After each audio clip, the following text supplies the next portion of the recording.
Amazon Pay! Make Amazon Pay! Make Amazon Pay! Make Amazon Pay! Make Amazon Pay!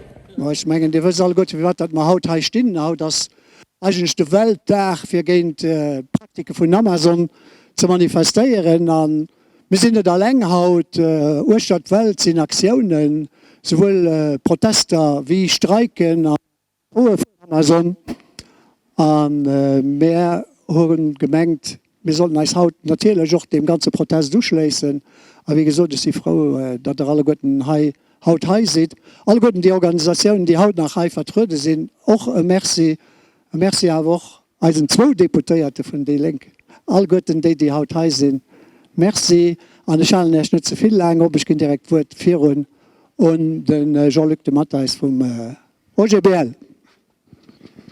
Donc, je suis venu d'Esch, et en venant d'Esch, j'ai vu partout Black Friday, moins 20%, moins 30%, moins 40%. J'ai vu sur Internet les réclames qui sont arrivées partout d'Amazon, de tout le monde. Donc, le Black Friday, la journée du commerce mondial, la journée de la surconsommation, disons. Mais nous sommes ici, la présence des personnes qui sont ici le prouve, c'est aussi un vendredi noir pour les salariés. C'est un vendredi noir pour la planète et c'est un vendredi noir pour l'économie de tous les pays européens et mondiaux à cause aussi d'Amazon.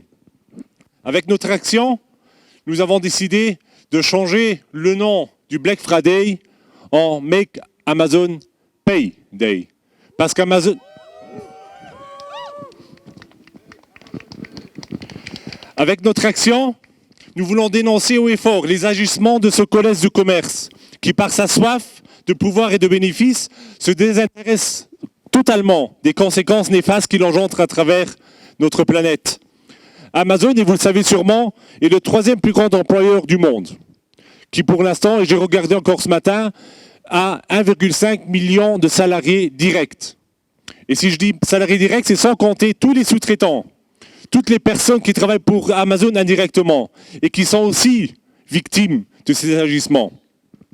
Donc, ce n'est pas un secret et tout le monde le sait.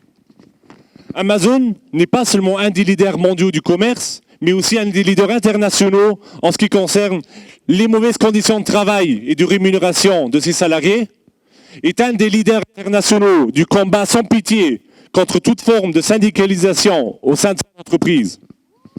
Et, encore plus, est un des leaders mondiaux dans l'élaboration de constructions financières afin d'éviter de payer les impôts qu'il devrait payer. Chers amis, cette situation est totalement inacceptable, que ce soit du point de vue économique, social ou écologique. Et on est ici, pas seulement au Luxembourg, mais dans plusieurs pays du monde, afin de dénoncer ces agissements. Et parce que Amazon et ses agissements sont indignes par rapport aux salariés et à notre planète. Chers amis, et pas plus tard qu'aujourd'hui, on lit dans la presse sur les conditions de travail de tous les salariés d'Amazon. Un collègue de travail m'a envoyé un article d'un entrepôt à Leipzig. Je vais faire seulement un petit exemple, où on voit le respect d'Amazon envers ses salariés. Le pauvre salarié qui travaillait dans ce entrepôt a eu un malaise et est décédé. De cause naturelle. Ce qui s'est passé, et là, c'est la chose grave, c'est qu'Amazon a fait continuer le travail des personnes qui travaillaient à côté de lui, a mis des cartons à côté pour ne pas faire voir l'action et a dit aux gens, continuez de travailler parce que ce n'est pas grave. Et là, dans des situations pareilles, on voit vraiment le respect qu'Amazon ou le non-respect qu'Amazon a envers ses salariés. Donc, c'est seulement une des informations qu'on peut lire dans la presse quotidiennement pratiquement. On sait tous que chez Amazon, les salariés sont pressés comme des citrons. Que ce soit dans les centres logistiques, que ce soit aussi dans les bureaux, que ce soit dans les sous-traitants, chez les sous-traitants qui font le transport de matériel et des paquets, c'est dans tout le système Amazon. Et ce phénomène, comme je l'ai dit, ne se limite pas seulement à Amazon, mais aussi chez les sous-traitants. Par sa position dominante et sans scrupule, Amazon met une telle pression chez les sous-traitants que même les conditions de travail des salariés travaillant pour les sous-traitants ne sont pas respectées et les rémunérations sont si basses comme on l'entend toujours. Dans cette optique d'accroître les bénéfices, Amazon se bat quotidiennement contre toute instauration aussi. Et ça, c'est pour nous en tant que syndicat un scandale, pour toute instauration de syndicats, de délégation du personnel au sein de ces entreprises. On a vu des exemples aux États-Unis d'Amérique, on a vu des exemples en Allemagne. Donc Amazon, par rapport à cette volonté de ses salariés d'améliorer leurs conditions de travail par une négociation collective, que ce soit maintenant dans un des pays d'Europe ou en Amérique, se bat. Qu'est-ce qu'ils font? Et ça, on l'a tous vu déjà. Amazon engage des sociétés afin de dénigrer les personnes qui veulent se battre pour le bien de leurs collègues. Amazon fait ou achète et organise des propagandes contre ses salariés, des campagnes médiatiques par email, sur Internet, afin vraiment de dénigrer ses salariés et d'éviter toute instauration de délégation du personnel au sein de ces entreprises. Cette pratique antisyndicale est totalement inacceptable, chers amis.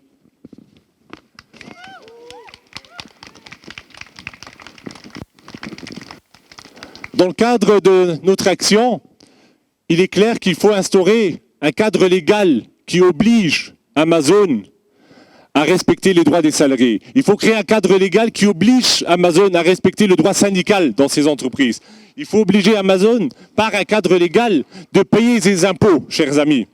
Et donc, pour faire cela, nous sommes ici, nous l'avons fait, ou le mouvement l'a fait. C'est la 3e fois, si j'ai bien lu, que ce mouvement a eu lieu, et ce ne sera sûrement pas la dernière fois. Donc, on est là pour se battre collectivement pour qu'Amazon paye ses impôts. On est là pour se battre collectivement pour qu'Amazon paye des salaires convenables, et on sera là aussi l'année prochaine s'il le faut, et tous les jours qu'il faudra pour qu'Amazon respecte ses salariés. Merci à tous. Make Amazon pay! Make Amazon pay! Make Amazon pay! Make Amazon pay! Make Amazon pay!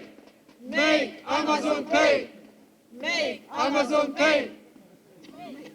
Bonjour tout le monde et merci d'être là et de transformer le Black Friday en Make Amazon Payday. Alors, je suis Sofia Fernandez et je fais partie de Rise for Climate. Donc, on sait que Amazon est un profiteur fiscal et merci Brice, et aussi un profiteur social, mais c'est de l'impact écologique de Amazon que je veux vous parler. Donc, Jeff Bezos aime beaucoup se profiler comme un philanthrope et un protecteur du climat, mais c'est un grand maître du greenwashing.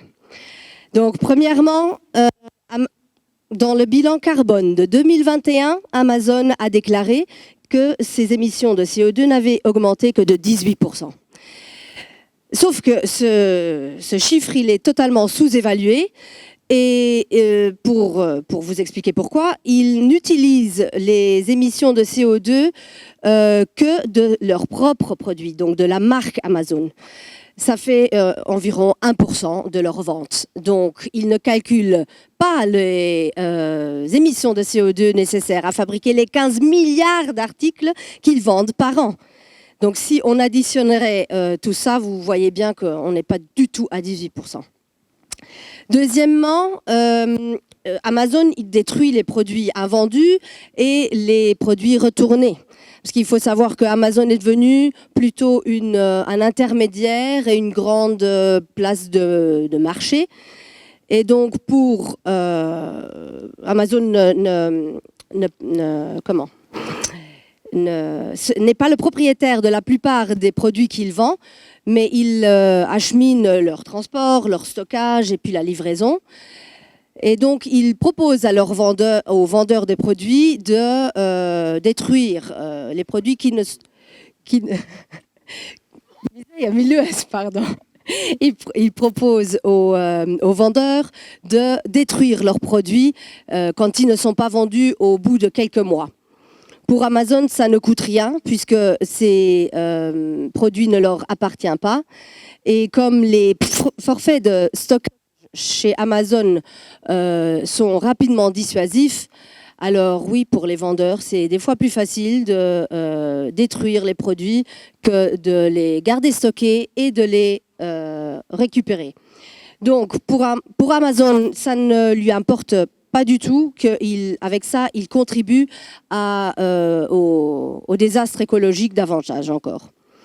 Troisièmement, Amazon a bien signé le Climate Pledge. C'est un engagement à atteindre le net zéro en 2040, soit 10 ans avant la deadline des accords de Paris. Sauf que depuis 2016 déjà, ils ont stoppé leurs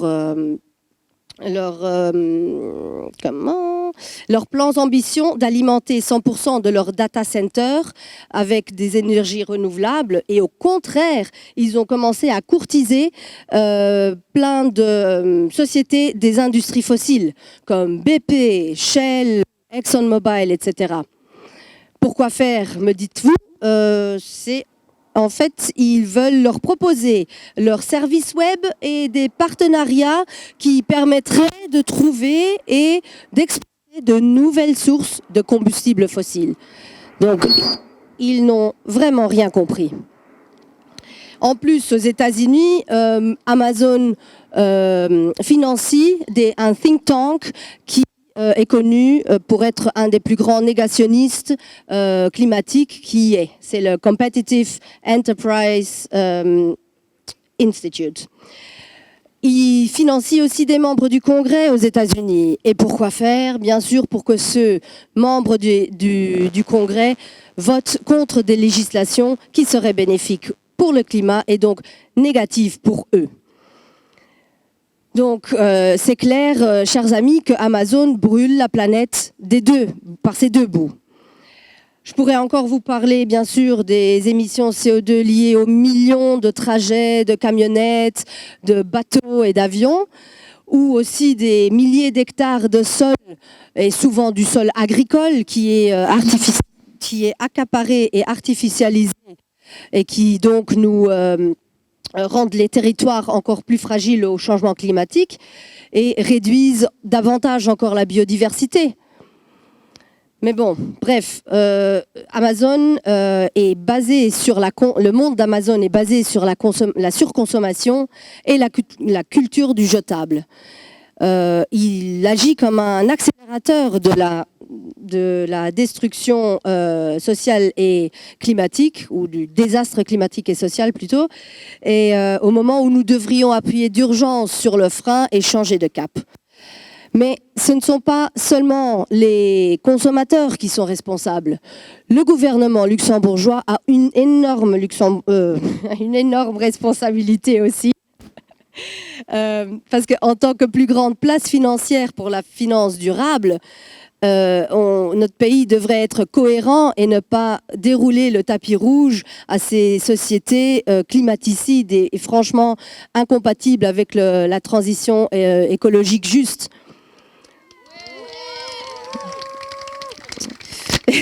Et donc, la moindre des choses serait que Amazon paye des impôts, et ce à hauteur de ses bénéfices faramineux, pour aider à financer l'effort nécessaire à sortir de toutes les crises et surtout de la crise climatique. Donc il faut qu'Amazon paye et obligeons Amazon à payer. Merci. Make Amazon pay! Make Amazon pay! Voilà, merci à vous tous d'être là. Bon, moi, ça me fait curieux de parler ici, un peu en hauteur, mais bon, en tout cas, ça fait plaisir que vous êtes tous là.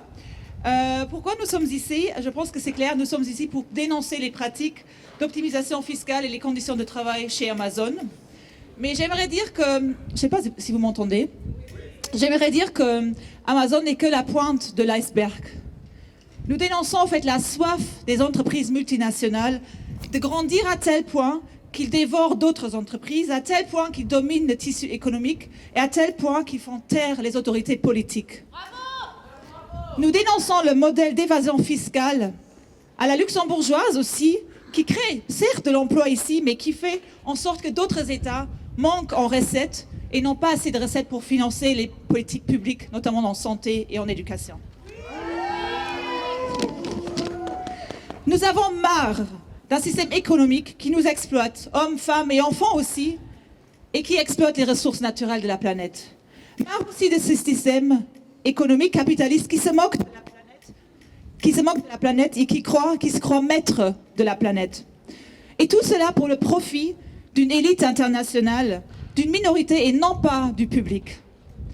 Le profit d'une élite qui se veut toute puissante, à l'instar de Jeff Bezos. Élite qui veut s'envoler vers d'autres planètes, qui a l'arrogance de vouloir tout posséder, de vouloir tout exploiter et de vouloir tout marchander.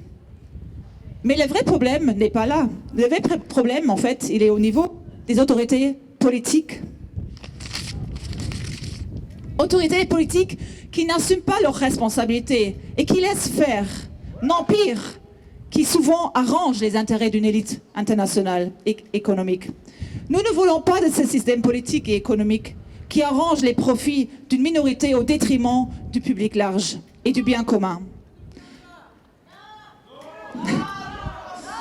Nous revendiquons concrètement au Luxembourg que la section des sociétés au niveau de l'imposition, enfin de l'administration de l'imposition, soit dotée d'assez ressources humaines pour suivre efficacement les 40 000 sociétés au Luxembourg. Que les journalistes, nous revendiquons que les journalistes et la société civile aient un accès immédiat aux documents et aux informations d'intérêt général et sans limite, et notamment au RBE, au registre des bénéficiaires effectifs, qui est un outil incontournable du travail des journalistes. Nous savons que le RBE a été fermé cette semaine, l'accès a été fermé aux journalistes et à la société civile, c'est un vrai scandale. Et un retour en arrière. Nous voulons des politiques fiscales justes, progressives et transparentes. Nous revendiquons finalement que les autorités publiques mettent enfin en cohérence leurs politiques au service des droits humains et au service d'un développement juste et durable de la planète. Nous revendiquons que l'État ne prend plus avec une main ce qu'il donne avec l'autre main. Et nous revendiquons enfin un système politique qui met la dignité et les droits humains au-dessus du profit d'une minorité. Merci.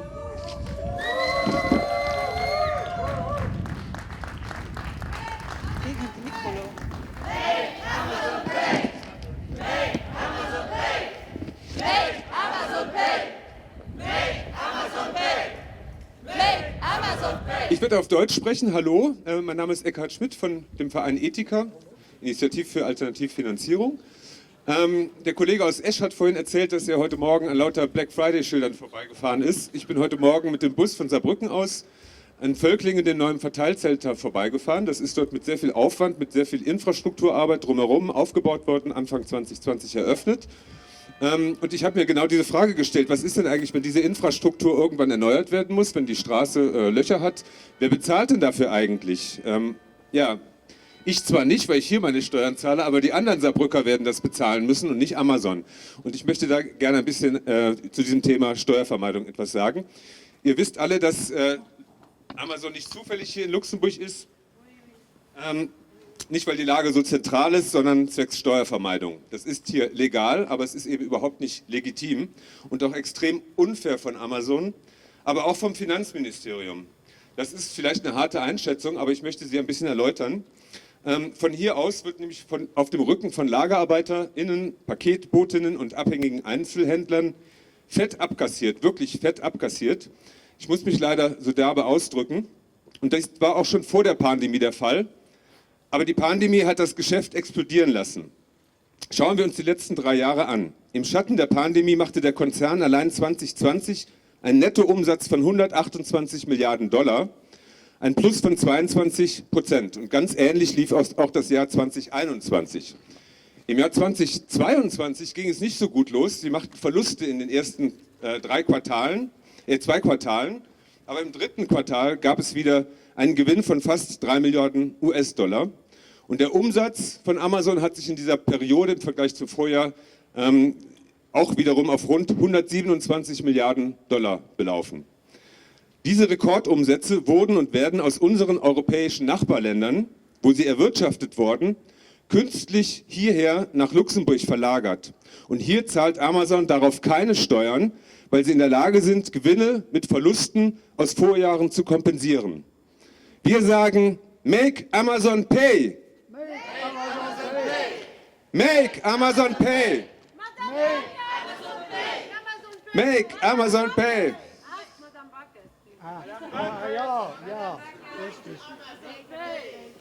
Ich habe mir mal die Mühe gemacht, ein paar Zahlen zu berechnen. Es gibt interessante Zahlen. Jeff Bezos verdient pro Stunde 7,9 Millionen Dollar. Pro Stunde. Das sind 2.194 Dollar in der Sekunde. Ich habe das mal ausgerechnet. Der Konzern hat so viel Steuern gezahlt, wie Jeff Bezos an einem 7-Stunden-Tag verdient. Wohlgemerkt, an einem Tag. Wie viel er verdient, haben sie insgesamt an Steuern bezahlt. Pfui. Wie geht das? Der Konzern lässt 75% seiner Geschäfte außerhalb der USA über Tochterunternehmen in Luxemburg laufen. Und hier fährt das Unternehmen gezielt Verluste ein, die dann in Steuerrabatte umgewandelt werden, hat eine Studie der University of London ergeben. Amazon hat 2021 in Deutschland rund 64 Millionen Euro an Ertragssteuern gezahlt.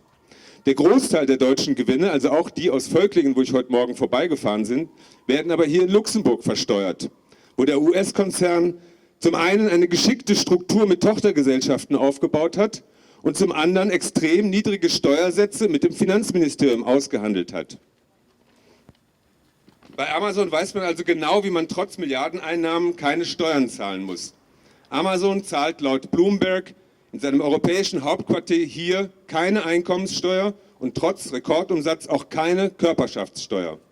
Konkret, Amazon hat 2021 keine Körperschaftssteuern in der EU gezahlt. Bei einem Umsatz von 44 Milliarden Euro machte das Unternehmen nämlich in Luxemburg 1,2 Milliarden Euro Verlust. Dass Amazon Europe hier seinen Sitz hat, ist natürlich eben kein Zufall. Die günstigen Möglichkeiten zur Steuergestaltung, ein schöner Begriff, verleiten viele Firmen dazu, sich im Großherzogtum niederzulassen, um Steuern zu umgehen. Heute nennt man das Steueroptimierung oder Steuerstrukturierung. Früher hat man das einfach Steuerflucht genannt und das ist auch nichts anderes. Das Problem aus internationaler Sicht ist nämlich, dass Luxemburg anderen Ländern Steuereinnahmen vorenthält, die sie normalerweise von multinationalen Unternehmen wie Amazon, die bei ihnen angesiedelt sind, erhalten sollten. Man muss also wirklich von Steuerdiebstahl sprechen. Wenn ich da wieder das Beispiel Völklingen-Saarbrücken nehme, Amazon sollte da, wie jede andere Firma auch, ihren fairen Anteil beisteuern, dass genug Steuergelder da sind, um die Verkehrs- oder Bildungsinfrastruktur dort vor Ort zu verbessern. Von der profitiert man schließlich auch. Es ist die Basis guter Geschäfte. Frau Backes, Ihr Haus verhindert das. Wir sagen, make Amazon pay. Madame Backes, make Amazon pay. Make Amazon pay. Make Amazon pay. Make Amazon pay. Make Amazon pay. Make Amazon pay. Das Haus hier sieht zwar nicht aus wie eine Burg, aber irgendwie muss ich an Raubritter denken, die damals am Mittelrhein immer die Leute aufgehalten haben. Diese Steuervermeidung, die hier ermöglicht wird, stellt nämlich tatsächlich einen permanenten Raubzug dar. Man kann es nicht anders sagen, der vielen Ländern die Gelder vorenthält, die sie brauchen, um die dringend nötige und für ihre Bevölkerung auch lebenswichtige Klima- und Sozialpolitik zu betreiben. Ich bin gleich fertig. Amazon hat weitgehend die Mittel, um seine Mitarbeiter angemessen zu bezahlen und seine Schulden gegenüber dem Planeten und den Gemeinden auch zu begleichen. Aber sie werden es nur tun, wenn sie dazu gezwungen werden. Dafür kämpft die Bewegung Make Amazon Pay, für die wir heute hier vor dem Finanzministerium stehen. Amazon beraubt die Steuerzahler anderer Länder. Er entzieht ihnen mit Tricks, was ihnen zusteht. Frau Backes, Frau Ministerin, hören Sie auf, mit solchen Praktiken andere Länder zu berauben. Haben wir es nötig, uns mit so etwas zu bereichern? Nein, ich glaube nicht. Frau Backes, helfen Sie mit solch ungerechten und destruktiven Praktiken Schluss zu machen. Setzen Sie sich mit der EU-Kommission für eine Reform des internationalen Körperschaftssteuerrahmens ein. Beenden Sie illegitime Steuervorteile. Helfen Sie EU-Kommissarin Margrethe Vestager, Steuervermeidungspraktiken zu beenden. Wir wollen, dass dies heute ein Black Friday für Amazon wird, ein schwarzer Tag. Überall in der Welt wird heute demonstriert, aber hier in diesem Haus könnte die Entscheidung fallen, weil Sie, sehr geehrte Frau Backes, verstanden haben. Das hoffe ich jedenfalls. Make Amazon pay, Madame Backes. Make Amazon pay. Make Amazon pay. Make Amazon pay. Make Amazon pay. The World Climate Conference, corporations such as Amazon, Nestle, Microsoft, IKEA, and many others, they went out on a limb. Together with 200 other organizations, companies, and celebrities, they called on industrialized countries to honor their commitments in order to meet the 1.5-degree target of the Paris Climate Agreement and still be able to stop global warming. They have called on governments to honor their commitments and implement them more decisively in order to avoid the crossing of dangerous tipping points with irreversible consequences, still to avert the most catastrophic consequences of climate change. But mind you, not one word was said about its own responsibility, the responsibility of multinational corporations, their own staggering emissions, environmental damage, and human rights violations throughout the production and distribution chain. To give this greenwashing a serious veneer, the corporations brought together renowned climate researchers such as Johan Rockström, the director of the Potsdam Institute for Climate Impact Research, or also UN representatives. They took them all on board. Previously, as already Sophia mentioned in her speech, in 2019, Amazon and the organization Global Optimism, they jointly founded the Climate Pledge, a coalition of companies to be CO2 neutral by 2040. In doing so, the signatories aim to reach the Paris Climate Agreement target 10 years early.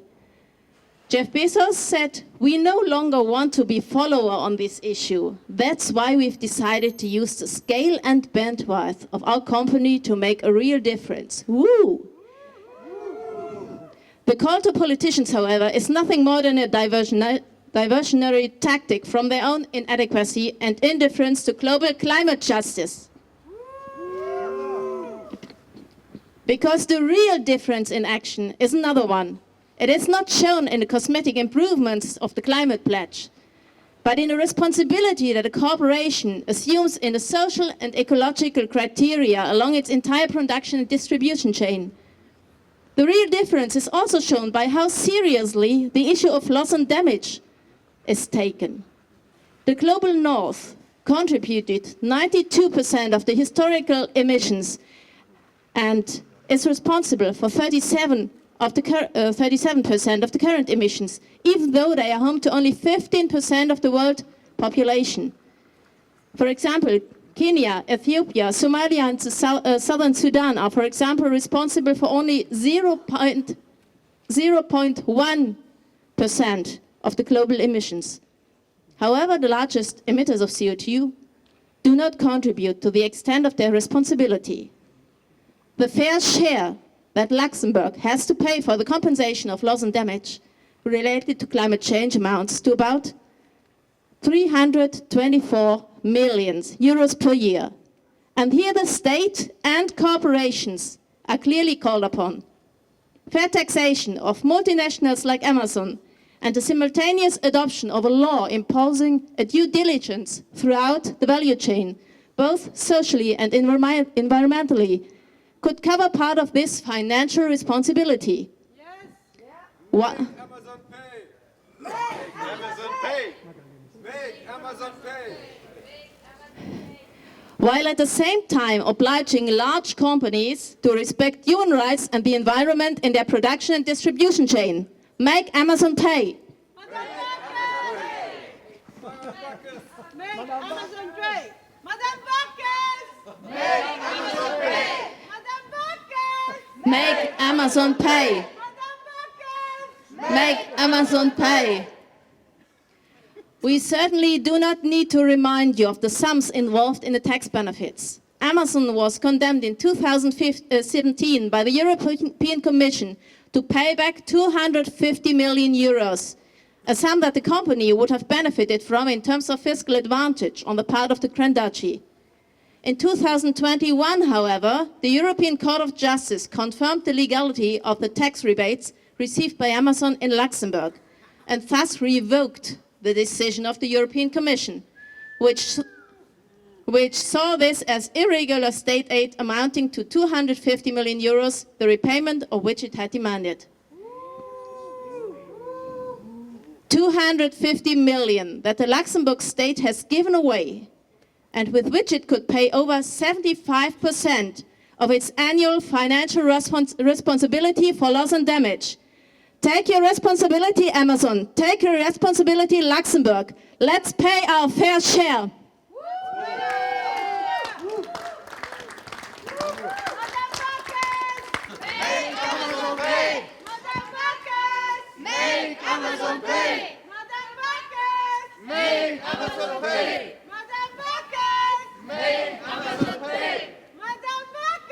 Make Amazon pay!